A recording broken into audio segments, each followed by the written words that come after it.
Don't let anything be an excuse. I mean anything. Even if you're living in a hovel. Even if you are not getting a part of your creature comforts, which means, of course, your quote-unquote comfortable home. My home is wherever I'm at. I'm in a chair. That's my home. If I call it my home, that's my home. But if you want creature comfort, you want luxury, you like to live the quote-unquote good life, and my opponent is living the good life. He's got the creature comfort. He's eating the best of foods, the best of atmosphere. He's got all the women. He's got all the gratification he needs. And when I say gratification, I mean it in a wide scope. The confirmation, etc. That's what I'm talking about. The sociology of it. That's what I'm talking about. That means the confirmation, the acceptance, the Mona Lisa smile, the Laura smile. Laura is the face in the misty light. Footsteps that you hear down the hall. That laugh float on a summer night. You can never quite recall. Mona Lisa, Mona Lisa, they have named you. You're so like the lovely, lovely work of art. Is it only? You see, these songs are, we're searching for that Mona Lisa smile from the woman. When I was a young kid, I loved to go to the Mervyn Griffin show, especially when, what was her name? There was some actress. And when she smiled up at the balcony, I felt she was smiling at me, and I remember that smile. I was in that bad of a shape. I had to look at an actress smiling on a stage and claim it for my own and build a fantasy around it and go out like a damn fool and pretend that I had it.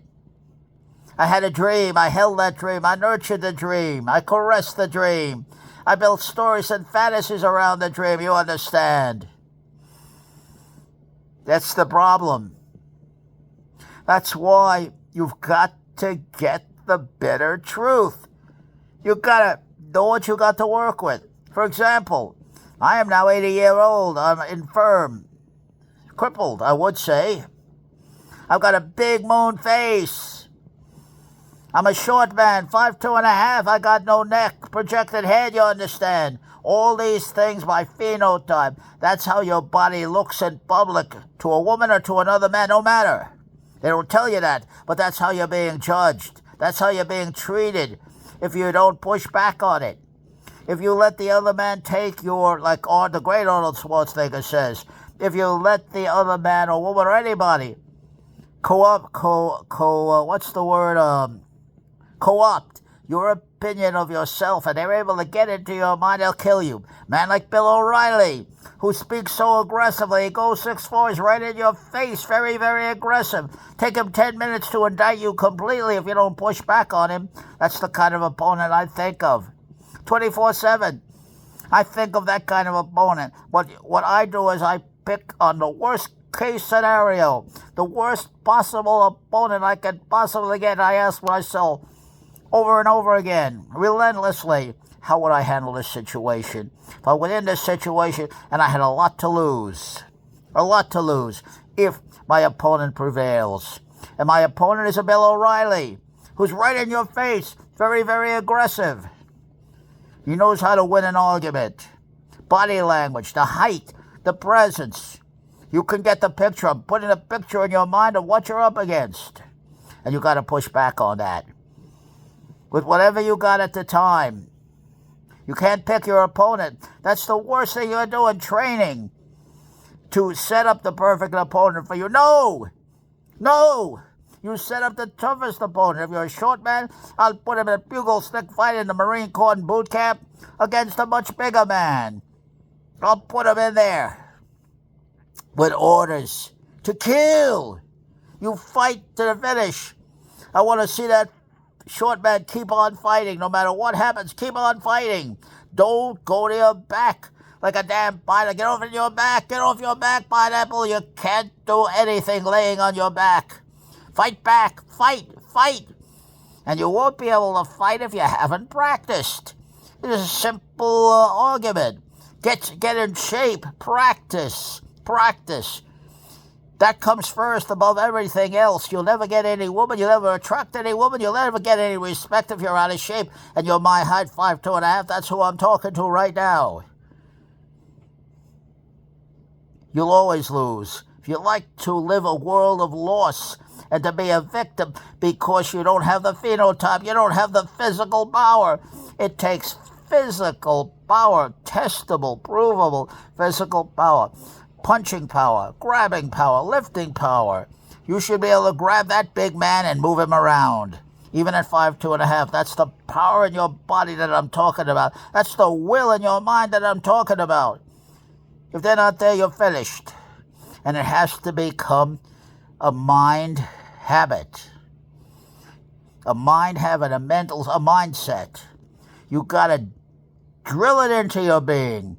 The unnatural has to become the natural, and the natural, which is fear and panic and in confrontation and encounter with the big man, that's been instilled in us by our culture. Because to be a short man like me is to be small and to be insignificant.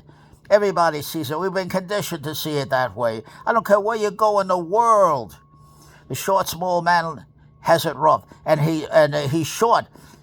But small comes along with short. I'm sorry to say that. Small, tiny, doesn't exist. All of that. I've been through it all. I don't face anybody. I am an expert. I don't have any credentials. I'm just a mister. But I am an expert. I claim expertise through a lot of experience, through a lot of study. I am an amateur philosopher. And we go complete analysis. We are like a pit bull. I like to go deep into the analysis. Clarity, I believe clarity is power. The clearer I could make it with evidence and argument, that's how you push back against a Bill O'Reilly or a Mark Levin or any of their ilk. Clarity, power, aggressiveness, aggressive. Everything is been loudly. With your war face, very aggressive, very immediately. You can't hesitate. You hesitate, you're dead. You have to know what to do by instinct, by habit in a situation, or you're dead. You're going to lose the cover, and you may lose your life. This is how I see it. You may lose your life, literally. There's no one around. You're looking for the Good Samaritan. Good Samaritan doesn't exist. You're looking for the police. They come after the fact. They come too late. They come to write a report. It's already too late. That leaves just you to defend yourself. If you can assert yourself, assert yourself. Definitively and clearly ask for what you want in very direct, simple terms right here, right now. Should only take you a minute to ask for what you want. Not 10 minutes. No, you don't have the time. Nobody has the time to listen to your long story. Nobody has the patience. Each has their own. None has the time. Remember that? I said it. I said it. You're not important. I said it. You and I are not important unless we make ourselves important by what we say and do in the now. I said it. You heard it.